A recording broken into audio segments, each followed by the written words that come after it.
উফ, আজ টিউশনি করাতে গিয়ে বড্ড দেরি হয়ে গেল। ঘড়িতে তো প্রায় 11:30 বাজে। মা নিশ্চয়ই এতক্ষণে দুশ্চিন্তায় অস্থির হয়ে গেটের কাছে দাঁড়িয়ে আছে। ফোনের চার্জটাও ঠিক এই সময়েই শেষ হয়ে বন্ধ হয়ে গেল। একটা ফোন যে দেব তারও উপায় নেই। এই রাস্তাটা রাতে যে এত ভয়ঙ্কর হতে পারে আগে কখনো বুঝিনি। দিনে কত লোকজনে গিজগিজ করে এলাকাটা, আর এখন একদম শ্মশান হয়ে আছে। একটা রিকশা তো দূরে থাক, একটা কুকুরও কোথাও চোখে পড়ছে না আজ। চারপাশটা কেমন যেন অস্বাভাবিক নিঝুম। বাতাসটাও যেন আগের চেয়ে অনেকটা ভারী হয়ে আছে। শুধু ঝিঁঝি পোকার একঘেয়ে ডাক আর আমার নিজের পায়ের শব্দ ছাড়া আর কিচ্ছু শোনা যাচ্ছে না। ধুর, এই ল্যাম্পপোস্টের আলোটাও এখন মিটিমিটি করছে, ঠিক যেন কোনো ভৌতিক সিনেমার দৃশ্য। এমনিতেই বুকটা দুরু দুরু করছে, তার ওপরে এই অন্ধকার। আর মাত্র 10 মিনিটের পথ। হ্যাঁ, আর মাত্র 10 মিনিট। একবার বড় রাস্তাটা পার হয়ে গলিটায় ঢুকতে পারলেই বাড়ির গেট দেখা যাবে। কিন্তু না জানি কেন আমার বারবার মনে হচ্ছে আড়াল থেকে কেউ আমাকে লক্ষ্য করছে, কেউ যেন আমার ওপর নজর রাখছে। না না আকাশ, এসব তোর মনের ভুল। এই নির্জন রাতে মন একটু বেশিই কল্পনা করে। ভয় পাবি না, সোজা হাঁটতে থাক। একি, আমি থামলাম, কিন্তু মনে হলো আরও একটা পায়ের শব্দ হলো না, ঠিক যেন আমার পেছনেই কেউ একজন পা ফেলল। আমি থামার 1 সেকেন্ড পরেই শব্দটা থেমে গেল। কই, পেছনে তো কেউ নেই, রাস্তা তো একদম ফাঁকা। ল্যাম্পপোস্টের আলোয় যতদূর দেখা যায় সব তো শুনশান। নিশ্চয়ই নিজের পায়ে শব্দের প্রতিধ্বনি শুনছি, মনের ভুল ছাড়া আর কিচ্ছু না।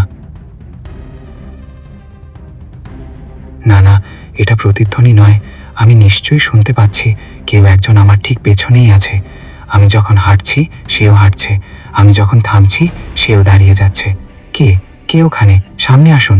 চোর হলে সামনে এসে যা নেওয়ার নিয়ে নিন, এভাবে আড়ালে গেলে ভয় দেখাচ্ছেন কেন? আমি কিন্তু পুলিশে খবর দেব। কেউ কথা বলছে না কেন? কোনো উত্তর নেই, শুধু অন্ধকার গলিটা আমার দিকে হাঁ করে তাকিয়ে আছে। অথচ আমি স্পষ্ট অনুভব করতে পারছি কেউ একজন আমার একদম ঘাড়ের উপর তপ্ত নিঃশ্বাস ফেলছে। আমার গায়ের লোম খাড়া হয়ে যাচ্ছে। ওটা মানুষ নয়, আমি নিশ্চয়ই ওটা মানুষ নয়। আমি যখন পেছনে ঘুরি তখন কাউকে দেখি না, অথচ আমার ছায়ার সাথে আর একটা লম্বা কালো ছায়া নড়ছে কেন? ওটা কিসের ছায়া? না, আমাকে এখান থেকে পালাতে হবে, বাড়িতে পৌঁছাতেই হবে।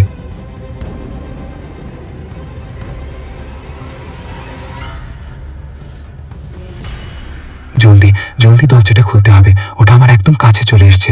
চাবির গোছাটা কোথায় রাখলাম? ধুর, হাতটা কাঁপছে কেন এত? জলদি। উফ, বেঁচে গেলাম। ওটা যাই হোক ভেতরে আসতে পারবে না। লোহা আর কাঠের এই মজবুত দরজা ওটা ভেদ করতে পারবে না।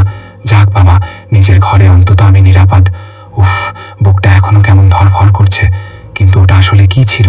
কোনো ছায়া কি ওভাবে আলাদা হয়ে কোনো মানুষকে তাড়া করতে পারে? নাকি ওটা আমার কোনো পুরনো পাপের ছায়া? ভয় পেয়ে মুখটা একদম ফ্যাকাশে হয়ে গেছে আমার। একটু জল দিয়ে মুখটা ধুয়ে নেই। মা নিশ্চয়ই পাশের ঘরে ঘুমিয়ে পড়েছে। ডাকবো নাকি এখন? না থাক, আগে একটু শান্ত হই। আয়নার সামনে দাঁড়িয়ে নিজের চেহারাটা দেখা দরকার। কিন্তু একই, আয়নায় আমি নেই কেন? আমার শরীর কোথায় গেল? আমি হাত নাড়াচ্ছি কিন্তু আয়নায় কোনো প্রতিচ্ছবি নেই কেন? আয়নায় শুধু একটা বিশাল কুচকুচে কালো ছায়া দাঁড়িয়ে আছে কেন? তার কোনো চোখ নেই, মুখ নেই, শুধু একটা অন্ধকার অবয়ব। বাঁচাও মা, মা কোথায় তুমি? আমাকে বাঁচাও, দরজাটা খোলো, কেউ আমাকে বাঁচাও। বৃথা চিৎকার করছিস আকাশ।